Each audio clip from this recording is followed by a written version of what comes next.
Hello there, welcome to the news on Nepal television. I am Rosina Rai, starting with the top stories. Gurung community observes a Tamulosar with much fanfare and gaiety across the country. Today, festival marks a farewell to the year gone. Ukraine carries out a series of deadly strikes on targets in southwest Russia. 20 people, including a child, killed, more than 100 left injured. 6 dies after fire catches hand glove factory in Maharashtra. Search rescue for trapped one and a dowsing operation underway. And the Lalitpur City FC clinches the title of the second edition of Nepal Super League. Defeats Dhangari FC 3-2 in a tough-out final.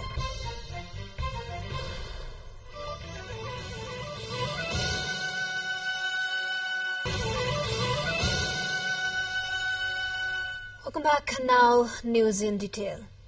A bus carrying passengers who came from Bardia to Dang for a picnic met with a tragic accident. The bus had an accident at Damargaon on the Amelia Tulsipur Road section around 7 a.m. this morning. According to the Dang District Police Office, 25 passengers were injured in the accident and 5 out of them are reported to be in serious conditions. The injured had reserved a bus from Bardia and came to Chakaura, the place where Thari Museum is located in Thangi Saran Rural Municipality, 3rd of Dang, for a picnic. Now to the festive update. The Gurung community is observing Tamulosa today by bidding adieu to the year gone by. In the Gurung language, lo means year or age and sar change. People in this Gurung community mark the festival by organizing feast and cultural programs. Tamulosar is also associated with the rays of the sun. The festival is marked on the 15th of the Nepali month of Pos, as sun rays reach early in the geography of Gurung settlements, including Lamjung, Gorkha, Tanahu, Sangja, Manang, Kaski, and Parbat. The festival is marked by Tamang and Serpa community in the Nepal month of Mag and Falgun, respectively. The government has announced a public holiday on the occasion of Tamulosar today. Members of the Gurung community will organize a special program at Turikil, Kathmandu today to celebrate this festival with much fanfare. With this, we take a short break. Stay with us. Welcome back. You're watching Nepal Television News. Now we have remaining updates. In the past few days, a significant drop in temperatures has enveloped Dhanusa and the Madhes region, with Janakpur recording a maximum of 15 degrees and a minimum of 9 degrees Celsius.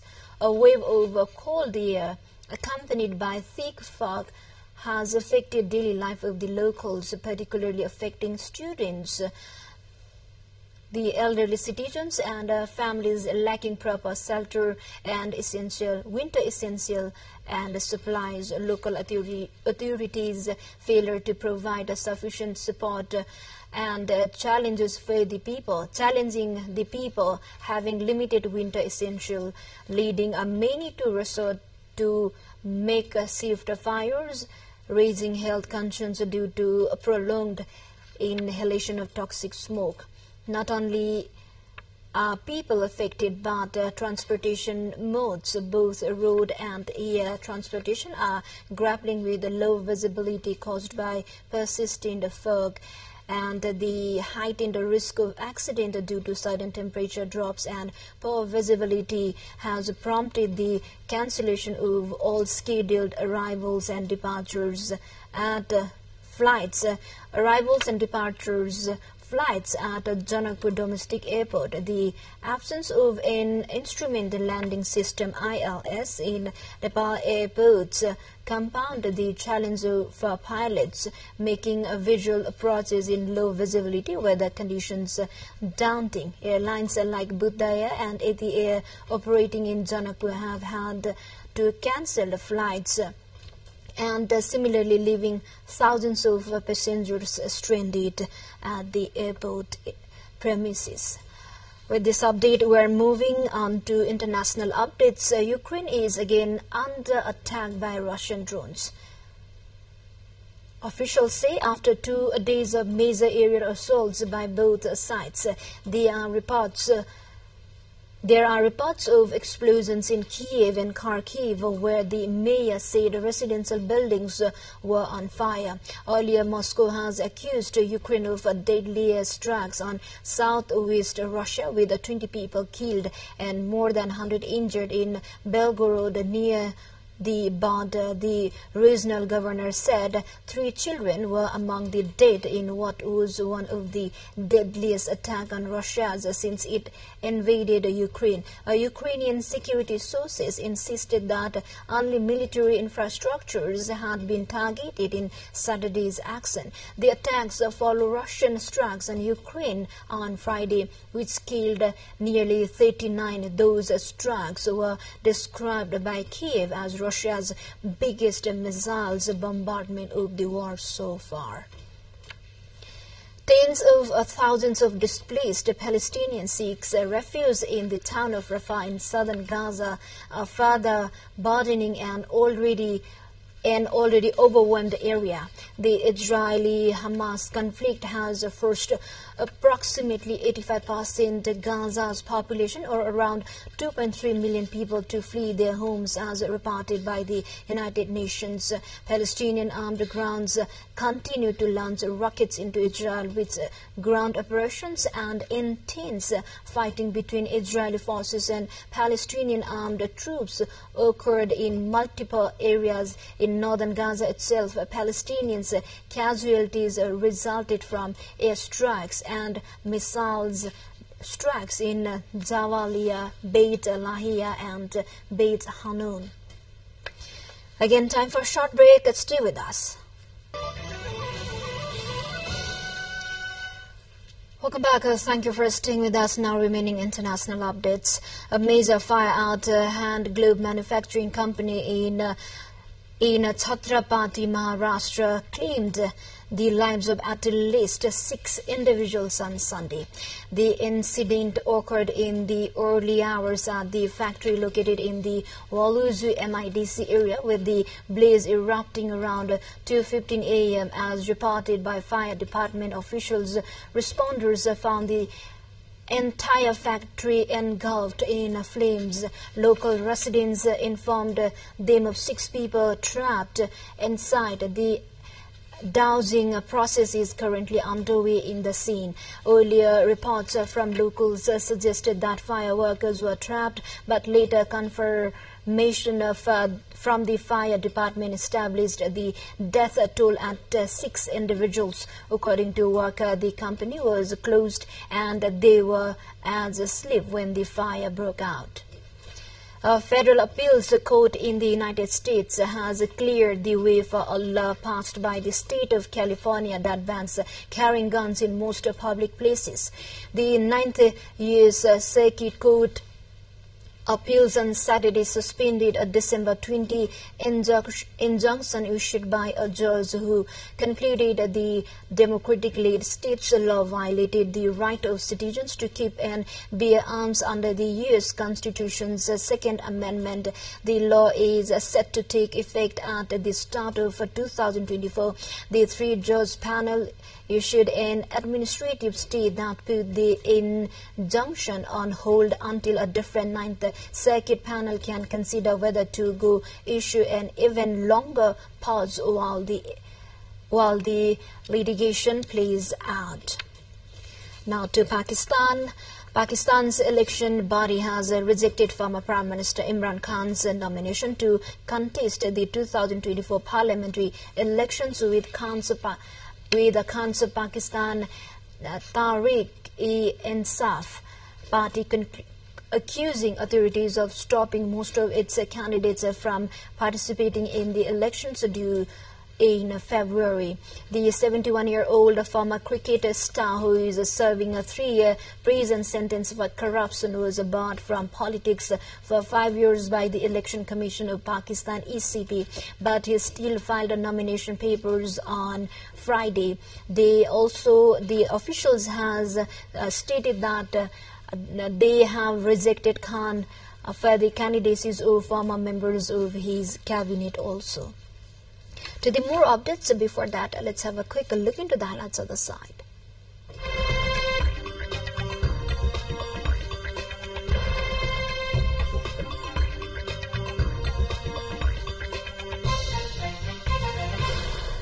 China's advanced civilian remote sensing satellite pair Ludi-10s started official operation Friday, which will provide services of land saving, disaster prevention and reduction, and geographical information acquisition, according to the China National Space Administration. The pair of satellites is composed of the Ludi-10s 101A and the Ludi-10s 101B, which were sent into space last year on January 26 and February 27 respectively. Now time for sports.